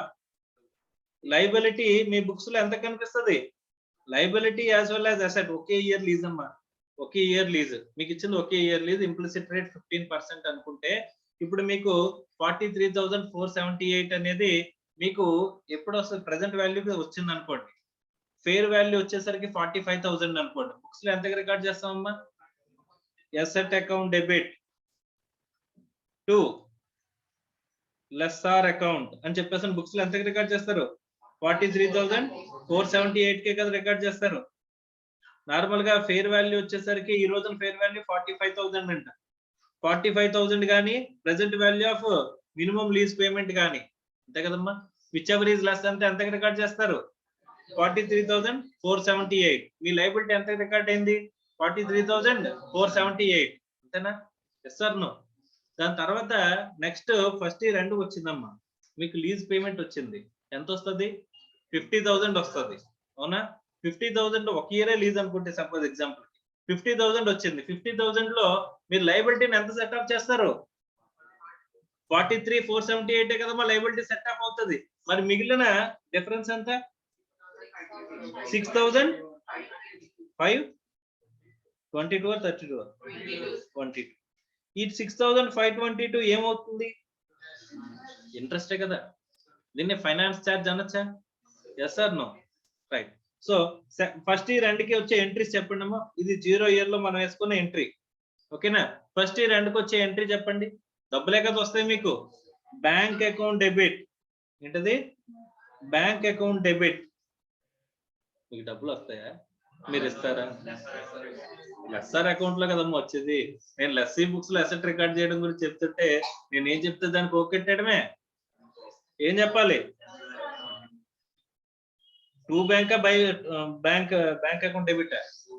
Two bank. మనం ఏమేమి పే చేస్తాం? లెస్సార్ అకౌంట్ డెబిట్ ఎంత?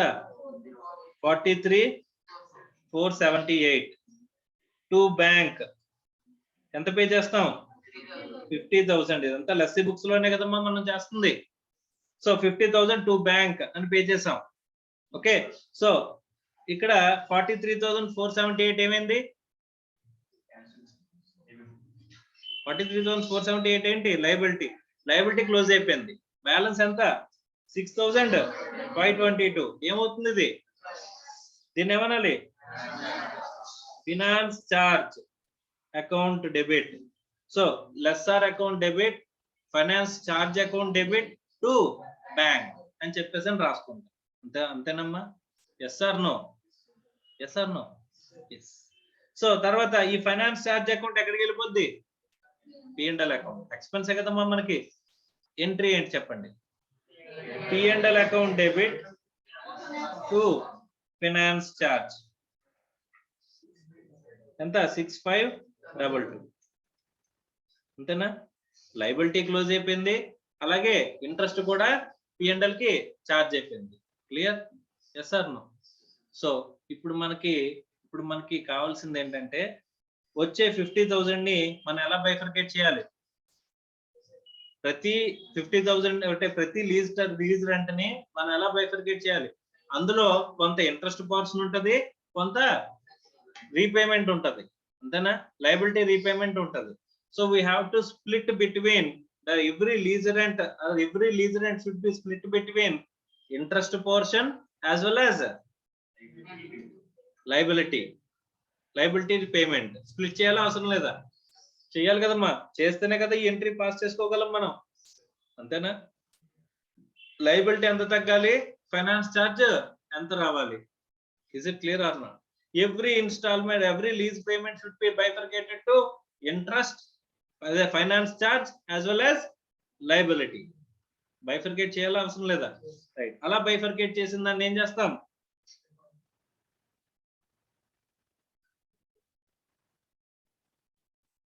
ఇప్పుడు చెప్పండి, చూడండి. Lease payments to be apportioned. ఏం చేయాలంట? అపోర్షన్. 50,000 లీజ్ రెంట్ ఉందా, దాన్ని అపోర్షన్ చేసామా? ఏమని? 6,522 ఫైనాన్స్ ఛార్జ్ అని, ఇంకోటి ఏంటి 43,478 యాజ్ లయబిలిటీ అని బైఫర్కేట్ చేసాం, చేయలేదా? అలాగే ఎవ్రీ లీజ్ పేమెంట్ ని ఇక్కడ ఏం చేయమంటున్నాడు? Finance charge and reduction in outstanding liability bifurcate చేసుకోవాలండి. నువ్వు చేయాల్సిన అవసరం లేదు. Yes or no? Next, finance charges to be allocated to the periods during the lease term so as to produce a constant rate of interest on the remaining balance of the liability for each period. అమ్మ finance charge అంటే ఏమవుతుందంటే, మనం ఆ period కి balance పెట్టుకున్న interest అన్నిటి కూడా balance అయ్యే విధంగా మీరు present value of minimum lease payments తీసుకుంటున్నారు కదమ్మా. ఆ ప్రెసెంట్ వాల్యూస్ క్యాలిక్యులేట్ చేసేటప్పుడు అంటే ఎలా రావాలంటే కనుక అవుట్ స్టాండింగ్ మీద ఇంట్రెస్ట్ క్యాలిక్యులేట్ చేస్తే ఆ ఇంట్రెస్ట్ అనేది మనకి ఈ ఫైనాన్స్ ఛార్జెస్ తో మ్యాచ్ అవ్వాలంట. ఎవ్రీ ఇయర్ లయబిలిటీ పే చేస్తామా? ఇక్కడ ఒకవేళ 2 years అనుకోమ్మా, ఇక్కడ లయబిలిటీ 43,478 ఉంది కదా. ఇప్పుడు ఈ 43,478 మీద మీరు 15% ఇంట్రెస్ట్ క్యాలిక్యులేట్ చేసి చూడండి. 43,478 మీకు 0 year లో అవుట్ స్టాండింగ్ ఉంది, అర్థమైందా? ఫస్ట్ ఇయర్ ఎండ్ కి వచ్చే ఇంట్రెస్ట్ ఎంత వస్తుంది చెప్పండి? 6521, అంతేనా? ఇంచుమించు 6522 కి ఈక్వల్ అవుతుందా? అంటే ఫైనాన్స్ ఛార్జ్ ఎలా వచ్చింది మీకు? అవుట్ స్టాండింగ్ మీద ఇంట్రెస్ట్ క్యాలిక్యులేట్ చేస్తే అదే ఇంట్రెస్ట్ వచ్చినట్టు ఉందా లేదా? Yes or no? అదే పాయింట్ ని ఇక్కడ మనకి స్ట్రెస్ చేస్తున్నాడమ్మా. మీకు ఫైనాన్స్ ఛార్జ్ అంటే ఎలా రావాలంటే, మీ అవుట్ స్టాండింగ్ బ్యాలెన్స్ మీద మీరు ఇంట్రెస్ట్ వేస్తే ఎంతైతే ఇంట్రెస్ట్ వస్తుందో ఆ ఇంట్రెస్ట్ ఫైనాన్స్ ఛార్జ్ కింద రికార్డ్ అవ్వాలి అని చెప్పాడు. Yes or no? వచ్చిందా రాలేదా? ఇందాక 43,478 కదా లయబిలిటీ చూపించాం, దాని మీద 1 year కే కదా మనకి, దాని మీద ఇంట్రెస్ట్ వేస్తే కనుక 6522 వచ్చిందా? అలా రావాలంట. బ్యాలెన్స్ అవుట్ స్టాండింగ్ మీద మనం అదే పర్సెంటేజ్ వేస్తే ఇంట్రెస్ట్ వచ్చే విధంగా మీకు కనిపించాలంట. అర్థమైందా? Clear? Yes or no? Next, a finance lease gives a rise to depreciation expenses of the asset as well as the finance expense for the each accounting period. Each accounting period లో మనం ఇక్కడ ఒకవైపే చూసాం, ఇక్కడ interest నే కదా P&L కి తీసుకెళ్ళాం. Every year P&L కి ఏమేమి వెళ్తాయి?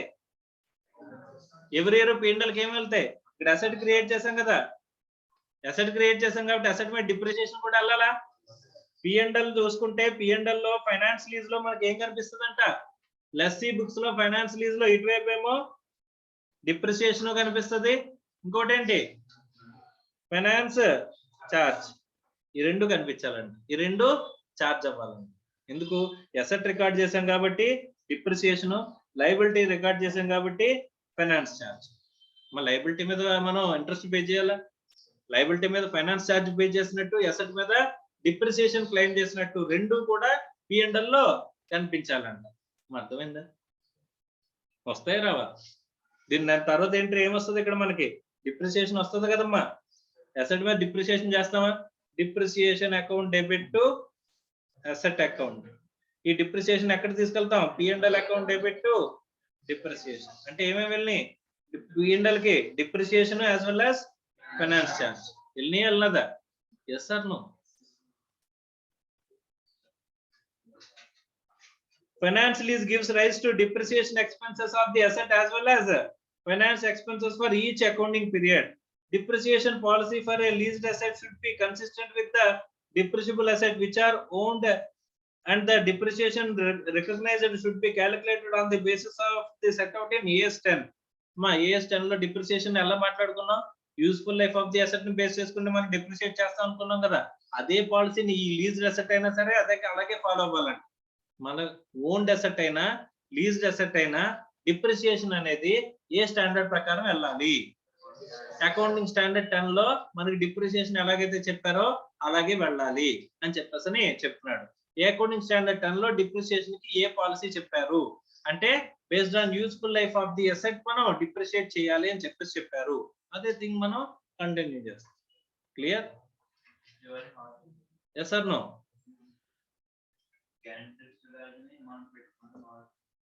Guaranteed residual value, guaranteed residual value ఇంకా నీకు ఎందుకు వస్తుందమ్మా? డైరెక్ట్ గా నీకు అసెట్ ని ఆల్రెడీ అసెట్ ని రికార్డ్ చేసినప్పుడే నువ్వు present value of lease terms అని చెప్పేసి వచ్చేసింది కదా. అంటే ఇక్కడ అసెట్ ఏదైతే ఉందో అసెట్ ని మనం ఇక్కడ తీసుకుంటాం. ఓకే, నువ్వు డిప్రిసియేషన్ లో రెసిడ్యూల్ వాల్యూ అంటున్నావు. ఎస్, దట్ కెన్ బి మనం ఓన్ గా తీసుకోవచ్చు. అదే కాదు, అది కూడా ఎస్టిమేటెడ్ వాల్యూ తీసుకోవచ్చు. అసెట్ మనది అయిపోయింది కదా అన్న పాయింట్ లోనే కదా రికార్డ్ చేస్తావు. ఆ పాయింట్ లోనే రెసిడ్యూల్ వాల్యూ నీ పాయింట్ ఆఫ్ వ్యూ లో చేస్తావు. మినిమం అసెట్ ని రికార్డ్ చేసేటప్పుడు గ్యారెంటీడ్ రెసిడ్యూల్ వాల్యూ ఎవరి పాయింట్ ఆఫ్ వ్యూ ఎవరికి ఇస్తున్నావు? నువ్వు లెస్సర్ ఇచ్చే వాల్యూ తీసుకుంటున్నావు. కానీ నువ్వు అమ్మితే కనుక అసెట్ ఎంత వస్తుందో అదే AS 10 లో తీసుకుంటావు. అర్థమైందా? Right, very good point. Next, initial direct costs are often incurred in connection with the specific leasing activities as a negotiating and securing lease agreements. The costs identified directly attributable to the activities performed by lessee for a finance lease are included as a part of the amount recognized as an asset under the lease అని చెప్తున్నాడు. అంటే ఏదైనా expenses మనం ఎంకర్ అవుతున్నట్లయితే ఆ expenses ని include చేయండి అని చెప్తున్నాడు. అవి మీ ఓన్ గా మీరు ఇక్కడ ఏవైతే నార్మల్ గా మీరు క్లెయిమ్ చేసుకుంటారు. లేదు అంటే కనుక అది మనం అసెట్ లోకి ఇంక్లూడ్ చేసుకోవడం గురించి మాట్లాడుతున్నాను. Okay, right.